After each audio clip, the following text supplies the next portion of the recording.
This week, our story takes us to West Africa in 1970, to the former secessionist state of Biafra. And luckily, we have our resident history buff, Jeff Abramowitz, in studio. Jeff, hello and welcome, and thank you for joining me. Thank you. I'd like to start by quoting the Bible, which is not something I do often, or even at all for that matter, from the book of Ecclesiastes. That which has been shall be. That which has been done shall be done. There is nothing new under the sun. So how does that connect to Biafra? Because we are talking about a civil war, the Nigerian Civil War, which was one of the world's great humanitarian crises of its time. Still resonates in Africa.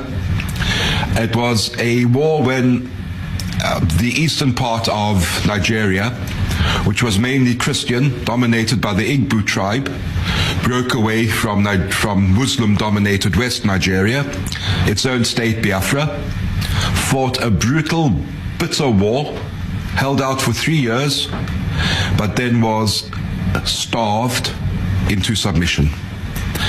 The estimates are that 1 million people died in 3 years. I'm going to say that again, 1 million people. At one stage, they were estimating 3,000 to 5,000 people a day. I just want to draw our viewers' attention to the photos on the screen of these poor, starving children.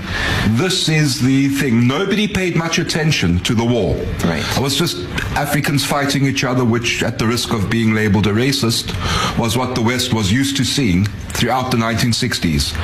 But then photographers got into Biafra and took these photographs and brought, especially a man called Donald McCullin, but not only here, they brought back photographs of the starving, of the dying, and the conscience of the world was outraged. Now, Nigeria put a blockade on Biafra, total blockade. They were helped by Russia and a Western state I won't mention, but I will say that the British cabinet papers of the time make very interesting reading. No medicine or food could get into Biafra. People starved. There were relief flights coming in, but not enough to keep them alive. There were missionaries in Biafra who did amazing work. I think it was the Irish Holy Ghost Order. If I get the name wrong, I apologize. I'm not that clued up on Irish Catholic orders. That's all right. But they did amazing work.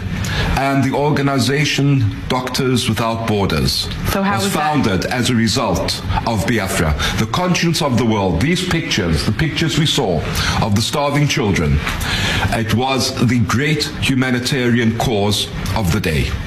And now pictures like these are used all around the world to try to convince people to donate money to Africa. And right. This was the beginning Biafra's of that. luck or bad luck was that there weren't a bunch of ecumenical pop stars to sing a song about them.